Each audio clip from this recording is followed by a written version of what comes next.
Hello everyone. Now you'll notice I do not have a computer in front of me because I had the choice of having a nice visual display or the stream. And honestly, I'd rather allow this to be shared amongst more people. So I get to now take it all from here. Now, everybody in this room knows where we were 5 years ago. 5 years ago, 5 years and 2 days ago, I was sitting in a chat room on IRC with 6 other people, saying, well, if they're taking away the game we were playing, what can we do? Well, one person on the old COH forums named Shockwave had come up with a name for the idea called Plan Z. Replace the game. Nobody in the room had ever made a video game before. I worked in insurance, worked for Dell for years. Actually, one of my former coworkers sitting right over there. Yeah. Now, we've had people that were story writers, people that were artists, and we're going, well, maybe we can do this. We started putting together a plan.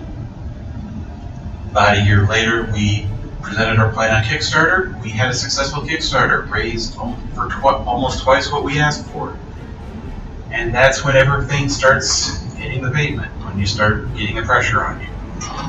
We've had to switch engines from Unreal 3 to Unreal 4. We were one of the first adopters of Unreal 4. We developed a gaming world based on modern times instead of evolving forward. That means we had to develop a past history to explain that world. It got very interesting. We've pioneered server technologies. We have a customized version of the Unreal Engine we have to use for our servers. And we are currently in we developed everything in pieces. So we got quest systems being developed independently. We got the power system being developed independently, the carrier system developed independently. We're now in the point where we're integrating these systems into a single playable pre-alpha, which I've been actually using on our Twitch stream every week for the past 2 months now. We should have a solid pre-alpha by the end of the year, potentially a full alpha if we get the quest system integrated, because that's going to be a headache. Just being honest. When we sat down and came up with our ideas, though, we worked on the premise of what did we ever want? What did we want from a game in the future? Things we decided we didn't want. We didn't want an action combat system. We wanted something that was still tab targeting, but a little more flexible.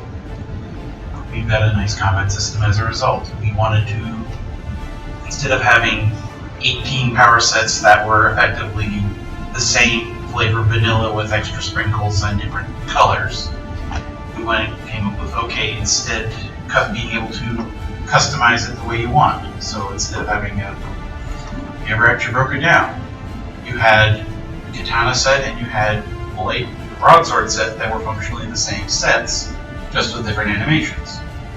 We have one set. You can pick a broadsword animation for it, you can pick a katana animation for it, you can pick fists for it. Or as we love joking around, you can pick a chainsaw for it if you really wanted to. Yeah.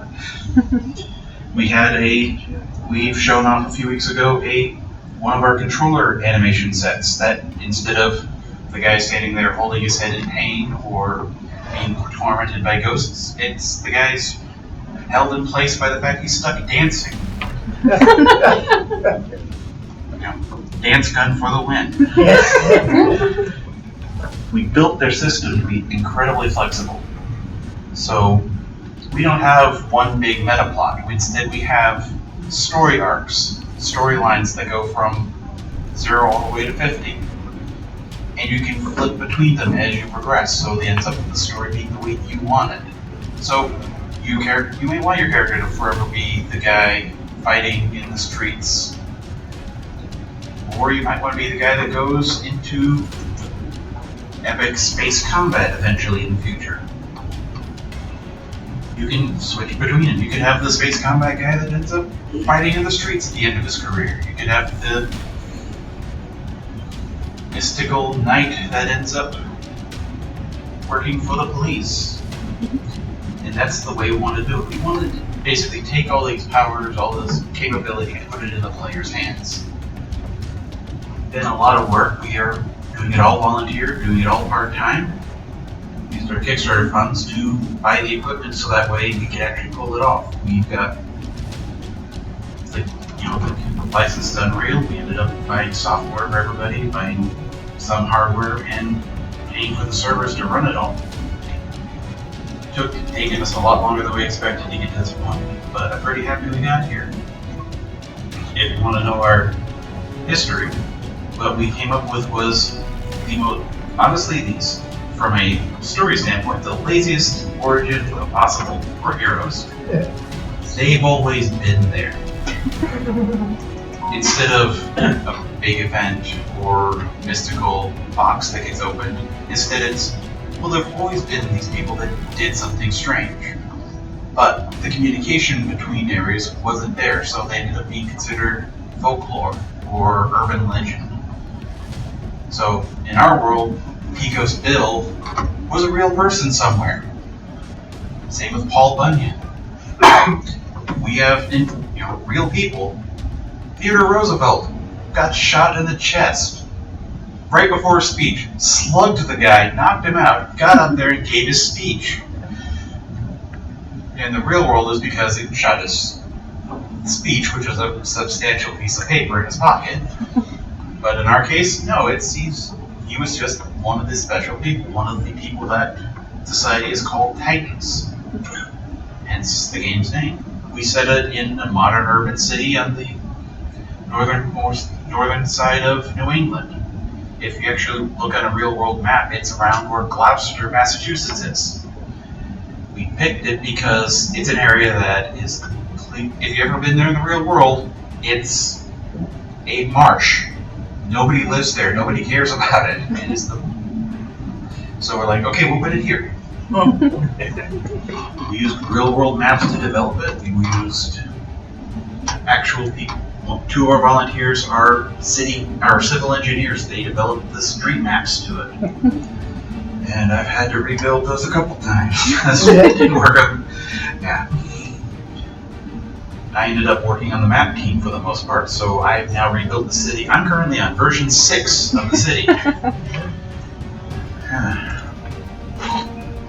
But we doing this because we love playing games. We love the game we came from, and we wanted to make the game that we want to play. So we keep trudging along. We have plans on offering a second chance at the Kickstarter for everybody that missed. Mainly because we've gotten so many requests for it over the past several years that it's like, okay, fine, we'll do it to get it out of the way. It's probably going to be happening later this year. We have plans on having our backer pre-alpha later this year.